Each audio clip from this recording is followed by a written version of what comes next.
Welcome to another episode of the Less is More Sports podcast. Joining me on today's episode is an old friend of mine named Matt McClellan. Matt and I went to college together at IU Southeast, and like most things in life, stuff usually gets better when you leave. Because when I finished the journalism program, that's when they added the Horizon Radio, their own radio station. And since I wasn't cool enough for them to install that when I was there, they let my man Matt here run the entire show, and he did a phenomenal job. So Matt, thank you for joining. Thank you for joining me, and I am not worthy to be in your presence right now. Oh, come on now! Don't start that with me. I'm the guy with a bunch of Funko Pops in the background, so I think it has a nice little touch. Thanks for having me on, though. I'm really excited for this because I used to do a sports talk show on Horizon Radio. I don't know how that started. I just kind of walked in the room and they said, "Hey, you want to come on?" And I said, "Why not?" And then they ended up, in spite of the fact that I'm more of a nerd than anything else, ended up talking sports for 3 years. Oh my God. But yeah, I'm excited to be on. Les is one of my dear friends too. We met in the Spanish class where we became the Tray Shot Club for about a semester and drove our professor crazy. Oh man, but we had a lot of fun. So I'm really glad to be on here. Les cares a lot about sports, and he's got some really good topics planned for today, including this first one, which, Les, why don't you tell him about the first topic? Let's get the show on the road. All right, so kind of where we're kind of taking this narrative and we're getting an intro from the Bean. We're getting a view of a special guest appearance from Bean, who always likes to make his presence known once a podcast. But this podcast is blessed. That's all there is to it. Bean is blessing his presence. We usually only get one. If we get two, it's going to be a great show. But I'll say back to what I was saying. We're kind of taking a different approach with the podcast team. Look, we all watch TV. We all are on social media, so we see all these different narratives that are just presented with us every day. And some are really good. Others I can't get behind at all. So, for example, part of me really wanted to break down the comparison between Sha'Carri Richardson and Michael Phelps. The whole but really the only thing that those two situations had in common is that they smoked weed. But I mean, yeah, I pretty much broke it. I broke it down on the social media pages and ended up just making me more pissed off than anything. So I'm gonna avoid that today. But today we're going to talk about a statement made by NBA analyst Kendrick Perkins, who anybody who watches Kendrick Perkins knows he's got some good takes and he's got some not so good takes. This one got a really big reaction as a not so good take, but honestly, there might be more to it. Right. And the take I'm referring to is when he referred to Bucks teammates Chris Middleton and Giannis Antetokounmpo, and he said that for the Bucks to be as successful,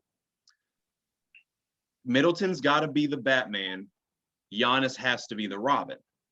Now that phrase right there got a bunch of different reactions, and I know even a lot of my friends had some very different reactions to that. So Matt, what did you get out of that when you first heard it?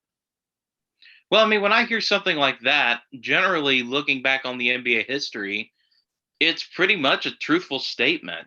Going back as far as the last time the Bucks won a title, which was 1971, long before either you or I was born, that team even had a Batman and Robin dynamic with the young Kareem Abdul-Jabbar playing center and Oscar Robertson running the point guard.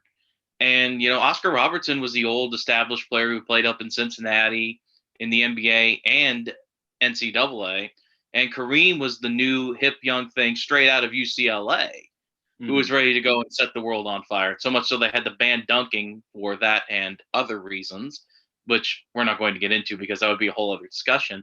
But the narrative of the NBA is written mostly by Batmans and Robins.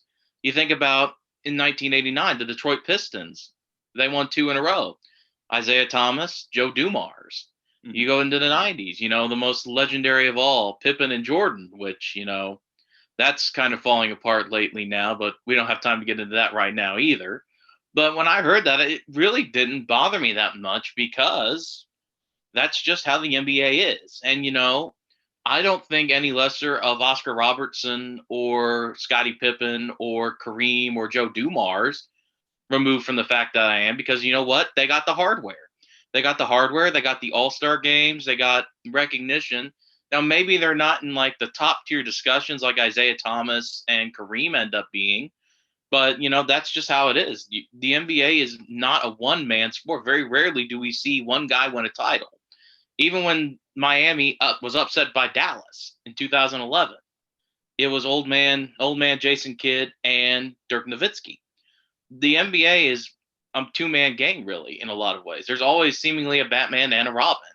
Even more recently, looking at the Golden State Warriors, Steph Curry, Klay Thompson. I really didn't think there was anything wrong with it, because as we get further away from this point, if Milwaukee wins the title, which is a big if because the Suns are just on a tear right now, it's a complete team effort on the Phoenix Suns. But if they do, and we look back on this when our kids are talking about this, they may feel the same way we do. It's not a big deal, because that's just how it is. They'll move on to the next duo of like LaMelo and Zion Williamson by the time we're on there. And then they'll be debating the same question. So I think Kendrick Perkins really isn't making a controversial statement. He's just embracing the history that he's seen so far. He was even a part of a few teams like that. It's only been recently we've had like big threes, big fours, super teams, etc. It's usually just two guys who go on a really good run, have a Batman and Robin dynamic, and they end up in the Valhalla of basketball. So those were my initial thoughts, is that basically it's a tried and true method. We react to it now because we have Twitter in a different way, but it's tried and true. You look at the history of the NBA, it's a pattern. It repeats itself. Absolutely. And I think everything's coming full circle, kind of piggybacking off of what you just said. We're seeing the Lakers kind of establish that again now with LeBron and Anthony Davis. I mean, they have other good role players. Like Drummond was a very, for years led the league in rebounding, I think 6-7 consecutive years. And, many viewed him as a star player, but really he's a glorified role player. But even other guys like Montrezl Harrell and all that, they're role players essentially. And then the Batman Robin dynamic is LeBron and Anthony Davis. Now which one's Batman, which one's Robin, yet to be this, we'll discuss that for another time, because we're going to stick to this one in particular. And kind of going off what you said, I think the controversy from that statement wasn't necessarily against the history of the dynamic of the NBA. I think more of the controversy came with which one was Batman and which one is Robin. Okay. And my thing is, I think obviously when we think of a Batman Robin dynamic, we think of, the DC analogy where, Batman is the main guy and, Robin's just his little sidekick, but kind of like what you have pointed to, if you're winning, it cures all. So, I mean, it really shouldn't matter who's Batman, who's Robin. If you're winning, you have the hardware to back it up. But the issue I guess one thing I want to add about between Middleton and Giannis is I don't think it's really was meant to be a knock on Giannis, because it's weird. It's weird enough to say, it's weird enough to think that, a guy who averages 30 points per game in the playoffs, a guy who has 2 MVPs, a guy who has a defensive player of the year and is viewed as one of the top young players in the league right now, to be called a Robin. But more or less where I thought he was going with it after really breaking down and hearing what he had to say is he's not saying Middleton is necessarily better than Giannis. I think he's saying for them to reach their full potential in crunch time, Middleton's got to be the one taking the shots. He's got to be the one to get you a bucket, because Giannis, as talented as he is, offensively, he's very limited. You can pack the paint and stop him from getting to the rim.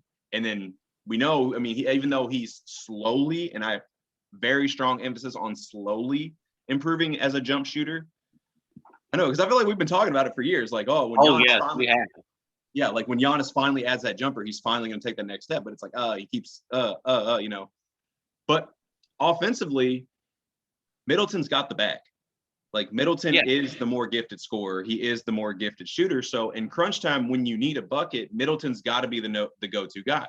The issue with that in the past, I think a lot of issues with the problems for the Bucks in the past Middleton's been inconsistent in the playoffs. When he's consistent and he's scoring, I think he had a couple games where he scored about 20 points in the fourth quarter or 30 points in the second half. And that's where Kendrick Perkins is going with that. And so that's where I didn't have the issue with it, because somebody with that kind of scoring ability has to be your closer late in games. Right. And which brings, oh, go ahead. No, I was going to say too, and I think you hit a great point there when you were talking about it doesn't mean Giannis is bad. It just means that Middleton is a better situational player. Mm-hmm. I'm thinking about the last two series where you played the Nets and the Hawks, two teams who really like to space it out, who have shooters galore. Mm-hmm. Even John Collins was hitting threes for a while in that Hawks series. And Giannis, as good as he is, the two-time MVP, is kind of a throwback player with the way he rebounds, the way he stays down low. And like you said, that's slowly developing jump shot. Whereas Middleton, he's got the size, and he's developed more some playoff charisma, if you will. Just fits the situation better of like guarding a lanky KD, guarding a Landry Shamet, guarding Bogdan Bogdanovic. I always get him and Boban mixed up, and I feel so bad. But a little bit of a height difference there. Yes, I know, and it's really stupid anyway. One was in John Wick, one wasn't. No, that's a good way to remember.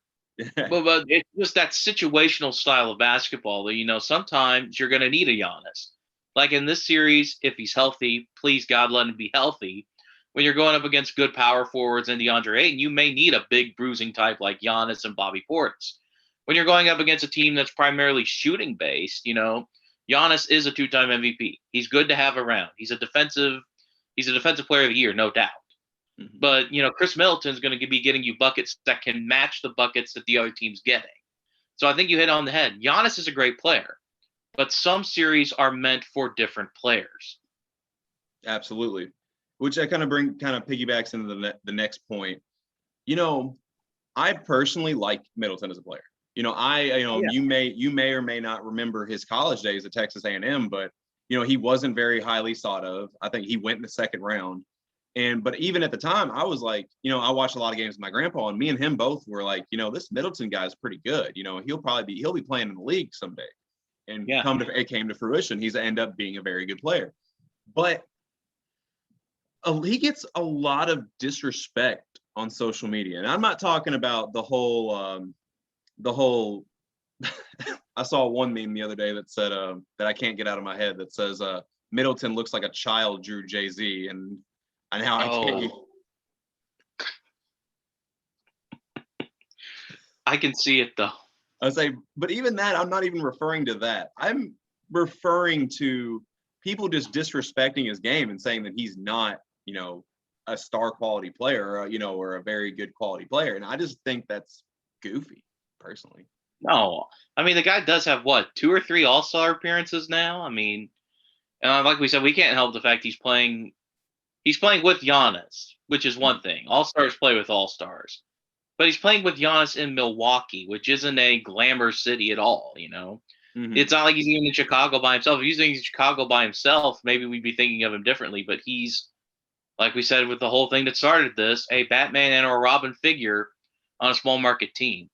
And plus, like you said, basketball powerhouse Texas A&M is where he went to college. So right. Yeah, I'm pretty sure that they know like the water carrier on the football team more than they know their basketball team. So I feel like that's but I feel like that's also what makes Middleton a good player, is that kind of always being in the shadow, having that giant chip on your shoulder and getting out there and hustling the way he does. Mm-hmm. But like you said, I think one of the things most NBA fans sleep on is the fact how good he actually is. Because, I mean, when Giannis went out from that series with the hyperextended knee, I didn't think people were worried about him at all. In fact, during the first game when they were playing Atlanta, and granted, Trae Young was hurt as well, because this playoffs is kind of cursed like that, but we'll get to that. Mm-hmm.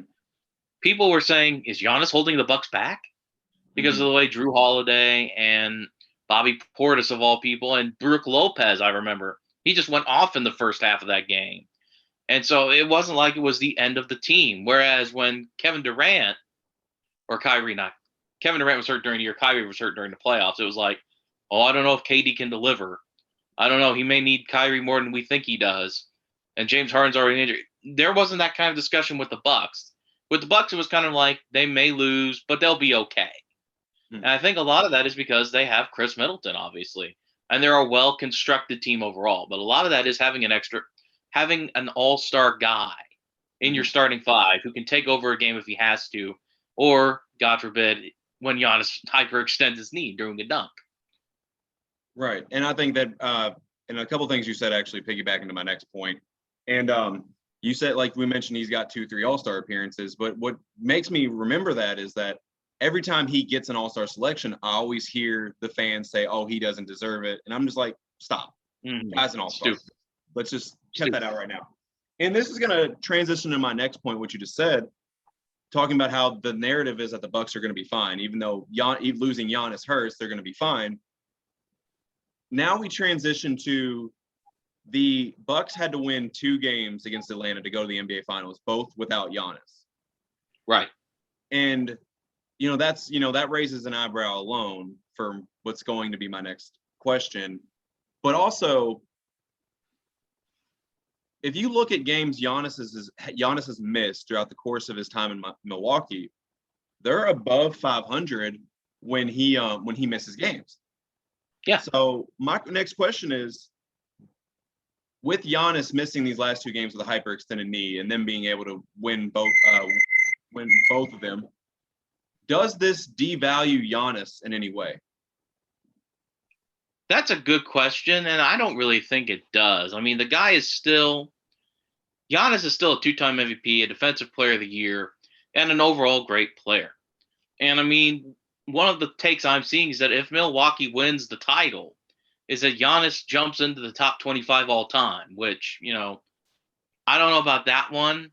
It may take a little bit more, but I think it's borderline top 25 all time. But I do think that this speaks more to the way the Bucks run a team. I mean, when Giannis signed that, he's on the Supermax, right? Yep. He's on that Supermax contract, and the team around him is still very, very good at every position. For the most part, I mean, they didn't get Bogdanovich, and that was a strange situation this offseason. But that roster is just so well constructed, and it fits Giannis so well that I don't think it's a detriment to Giannis. I think it's a compliment to the front office that they got a team that's good enough to put around to the point where they can be over 500 without him. Because they got guys that play off him well, but guys who can also take over a game in their own way. And in fact, I thought it was one of the biggest free agent signings of the offseason when they got Drew Holiday.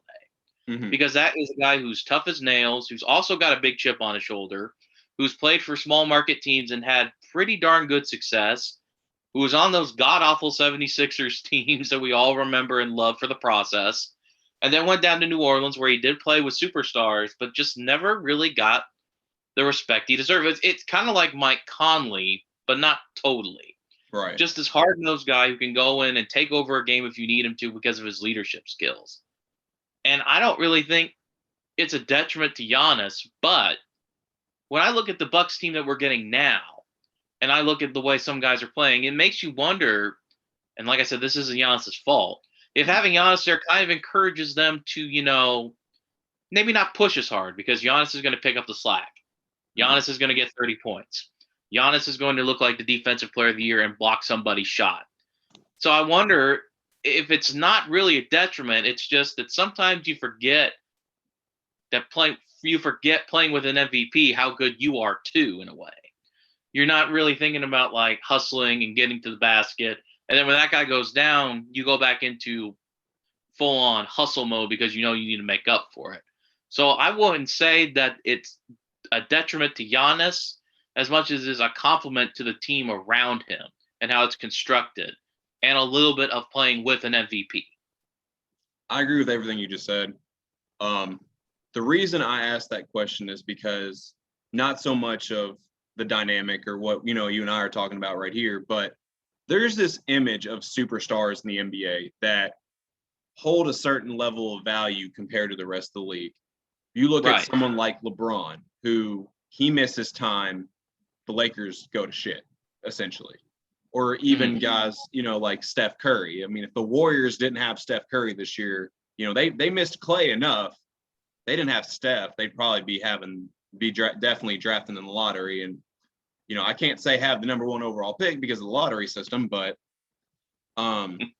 But there is a certain level of value that certain players have. Or I'll give one more example, Luka Doncic. I mean, with Luka Doncic on the floor, analytically, the Mavericks have one of the most historic offenses in NBA history.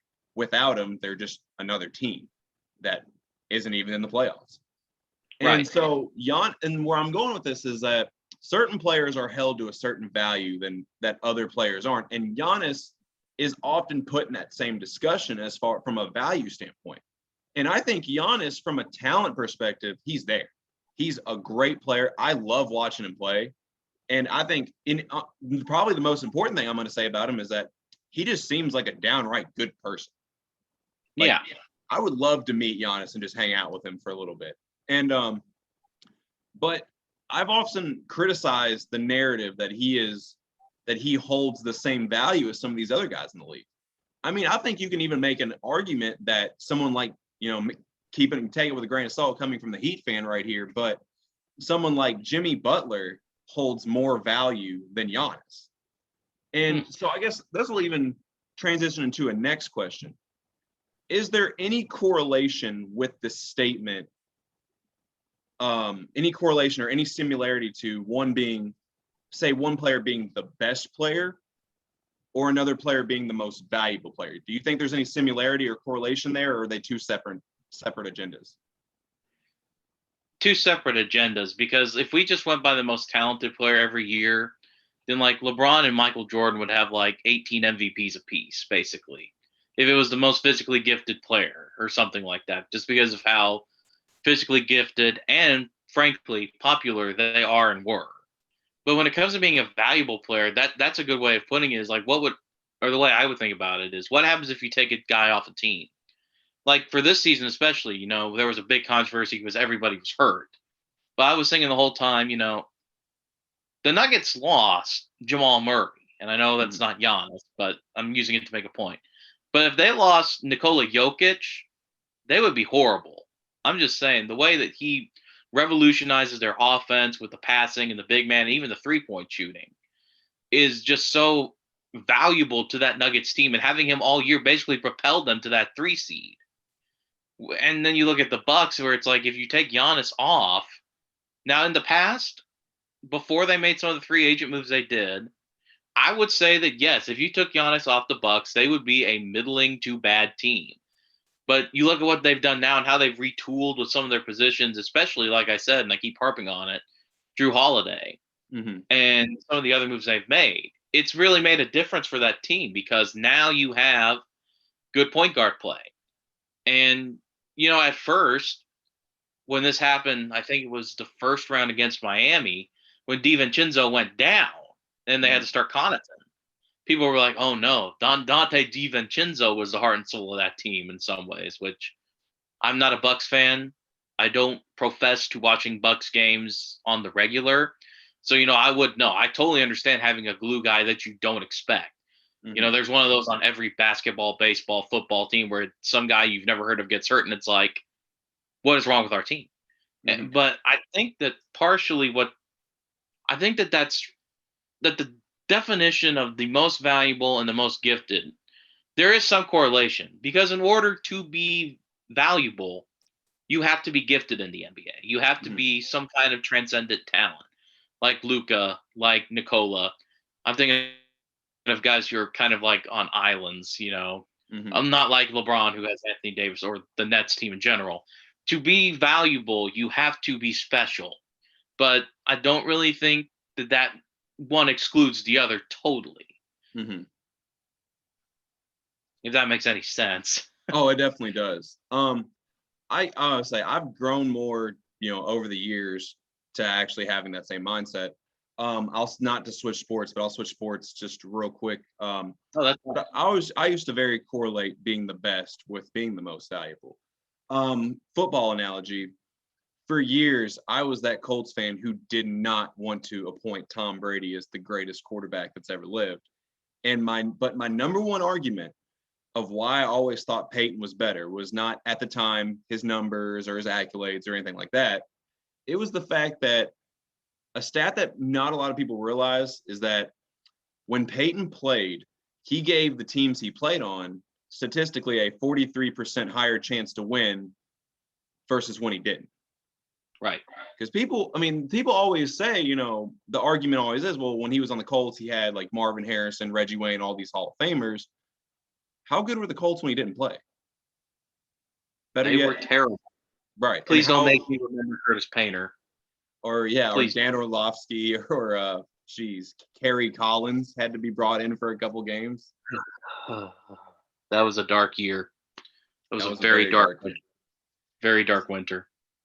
You know what's funny is that people ask me how the Colts are going to do that season. I said, dude, they're going to be the worst team in the league. And they're like, do you think they're that bad without Peyton? I said, yes. And then they went 52-7. I'll say 52-7. I would say 14 years. 14 games before they won their first win that season. That's not good. No, and it was against. I think it was against Houston and Jacksonville, and both of them pretty much had already given up on their season. So we got two pretty much wins handed to us. So it was not a good year. Like you said, that's on roster construction too. I mean, Peyton Manning is one of the most valuable guys out there. And I know you're going to parlay this into the year that Tom Brady was hurt in New England, and they still went 11-5. Mm-hmm. Exactly. Asshole, who then got the bag and then disappeared. Yeah. I'll say, and what's crazy about that is that people forget all these years later, but Matt Castle hadn't started a football game since high school. Right. And and he was able to hop into a New England roster and win 11 games. And then, of course, like you said, got the bag and just disappeared off the face of the earth. But even transitioning several years later during the whole Deflategate scandal, when Tom Brady finally did get the 4-game suspension, of course, Jimmy Garoppolo turned out to be a pretty good player, but they had Jimmy Garoppolo and Jacoby Brissett, playing for them, and they won 3 out of 4. And the only game they lost, Brissett had a broken thumb on his throwing hand. So pretty much they just had to run these quarterback draws with Brissett the entire game against a very improving Buffalo Bills team. So I used to correlate being the best with being the most valuable. And as I've gotten older and, as I've gotten more experienced in the sports world and everything, that there's not always a correlation there. And don't get me wrong, I think it does speak volumes for being valuable, but I have learned it doesn't always, it shouldn't also be the end all be all statement of who is the best. Right. That's the best mindset, I think, to have, because you never know. Some guy who's valuable in one system may be completely worthless in another. And you don't really see that with quarterbacks, but there are a lot of other positional guys who win an MVP and then kind of just drop, or maybe not even MVP, who win like Offensive Player of the Year, Defensive Player of the Year, and then they go to another system and it's like you never hear from them again. Period. So I think that's the best way to put it, because you have to be special to be valuable. Like I said, you have to transcend systems. You got to transcend franchises to an extent, ownership. And that's what makes you really good and valuable, is that you can adapt. Absolutely. And so we're going to transition to the next part of the whole we're going to backtrack to the Batman and Robin section of the show. And so to the Batmobile. But anyway, so we're going to have so kind of talking about, I want to talk about something you said earlier in the podcast about the Batman and Robin dynamic. And it's going to correlate to what we also just got done saying with talking about the best and most valuable, yada, yada, yada. So I don't want to compare Giannis and Middleton to these two, but it's a very similar situation, because these two were first ballot Hall of Famers, no questions asked, and two of the greatest players of their position. But I'm going to talk about those early 2000s Lakers teams with Shaq and Kobe. During those three-peat championships with the Lakers, Shaq was seen as the best player. He won the 3 finals MVPs. He was the most dominant force in the NBA at that time. But similar to what Kendrick Perkins is talking about with Chris Middleton, Kobe was the closer. Yep. And I think people had in saying that people would have less of an outrage about that because it is Kobe we're talking about. I mean, Kobe is phenomenal. Right. He was a first ballot Hall of Famer, all-time leading scorer in Lakers history. But at the time, people forget Kobe was often seen as the Robin to Shaq's Batman. But in crunch time, Kobe was the Batman. Or Robert Horry. Or Robert. Yeah, we got to talk about. We got to shout out Big Shot Bob. Yeah, we got to talk about Big Shot Bob. But yeah, essentially, Kobe had the bag that Shaq didn't, much like Middleton has the bag that Giannis doesn't have. And I think it's more of a correlation to skill set and abilities, not necessarily overall dominance as a player. Because the thing Shaq did really well, he did arguably better than anyone.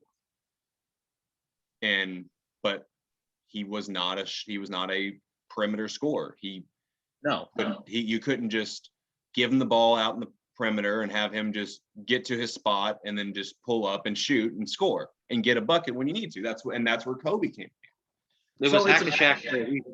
Exactly. I mean, and yeah, let's not talk about that free throw percentage. But anyways, Kobe, but like kind of like with Giannis and Middleton, it's very similar situation to that. And I'm sure we can talk about many other examples of the Batman and Robin, not just even in basketball, but through all sports. So that being said, we're going to go probably to the last section of the podcast today, and we're going to have a little fun with this one. Since we give a DC analogy of Batman and Robin with Middleton and Giannis, let's we can't leave the rest of that Bucks starting five out. So I want you to obviously sticking with Kendrick Perkins' model, Middleton's Batman, Giannis is Robin.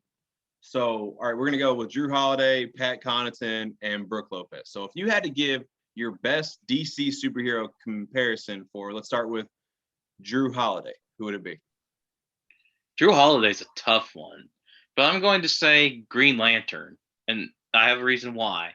Because Drew Holiday, for as good of a player as he is, offensively and defensively, people tend to remember, like I said, the god-awful 76ers teams, just like how when we think of Green Lantern, we think of that horrible, horrible Ryan Reynolds movie.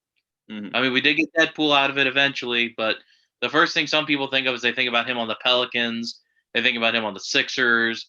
They don't really think about how good of a two-way player and how impactful he can be.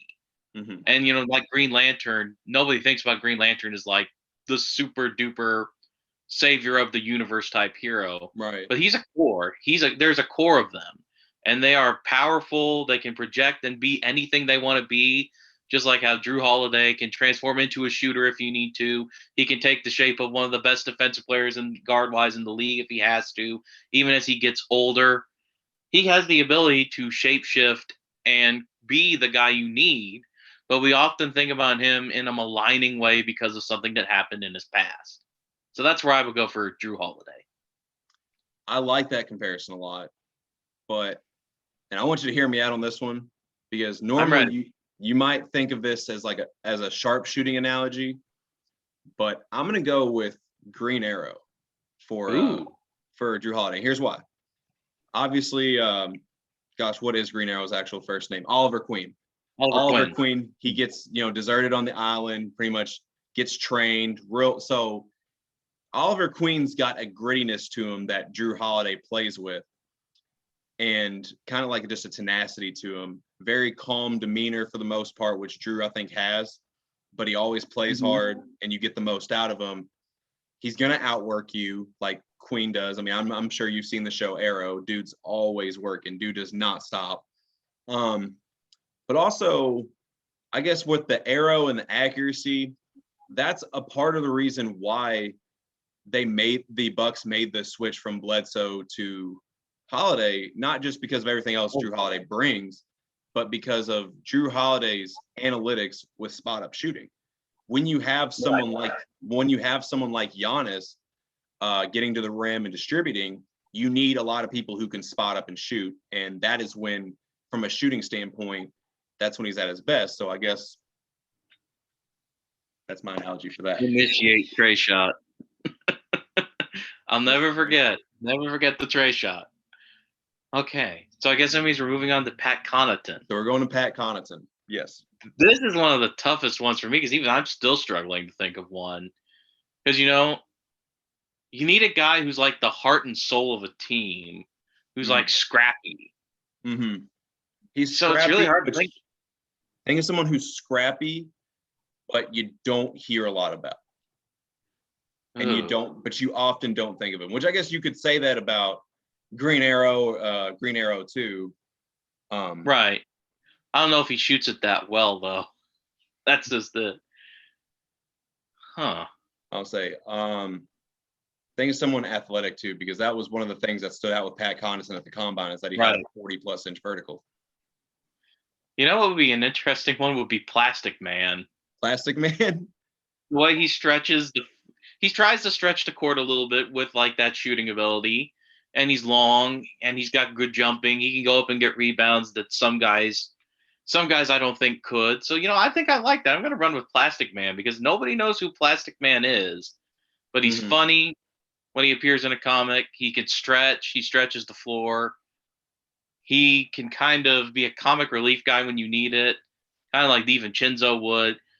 I think I'm going to go with Plastic Man because you don't need Superman to play every position. Right. I like that one a lot.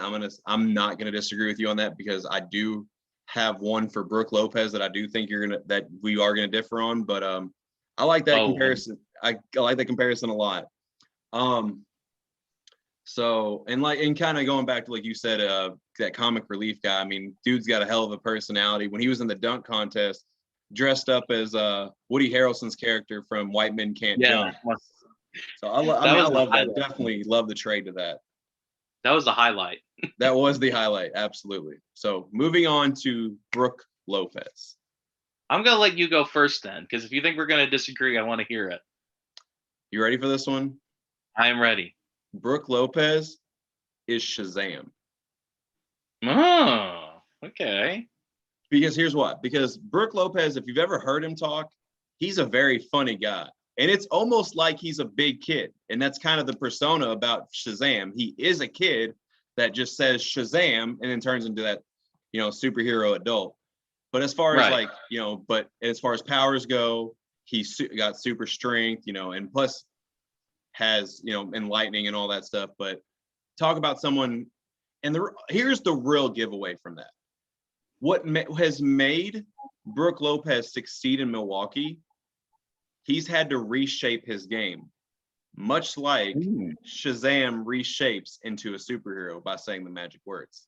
So that's why I say Brook Lopez gives my Shazam analogy. I like that one a lot. And I think I sent this to you when we were discussing this in our chat, where it was like, it's too bad we couldn't include Marvel because to me, Brook Lopez is obviously the Hulk. Mm-hmm. He's big, he's tall, every time he dunks it, you just feel it. But if I had to pick one from DC, I would go with Martian Manhunter. Really? Because I kind of like that. Because when I remember watching Justice League Unlimited when I was a kid, I remember Martian Manhunter was this stoic rock who could also crack a joke, like you said. So when I think of Brook Lopez, I think of like this big, stoic journeyman who can also like kick your ass if he has to in like an amazing way you'll never see coming. Because when I think about like, especially in that conference championship series against Atlanta, when he would just get the ball inside and terrorize them in like game 5. Yeah, game 5. When he was in the first half of game 5 and he was just dunking on him and the faces he would make, the intensity he brings. It's just made me like, man, that makes me think of Martian Manhunter. Because I remember that guy was like so peaceable half the time, but the minute it was go time, he would transform to like the badass Martian warrior who would stop at nothing to achieve a goal. So I kind of went with like a looks can be deceiving type thing for Brook Lopez there. So I'm going to go with Martian Manhunter. I respect it. So obviously, I'll say that's the last topic we had today. So obviously those who watched the video, tell us which DC analogies were better for the Bucks starting lineups, me or Matt's. Of course, Pat Connaughton's. Or could we include Marvel? I mean, I'll say right, like you said, what the Marvel comparisons would be for each player. But I want to say That's all the time we have for today. Matt, I want to thank you for joining. To those Yeah, no watching, problem. if you love the content, like and subscribe to the YouTube channel, Less is More Sports. But that's all the time we got for today. So we out. Thanks for watching.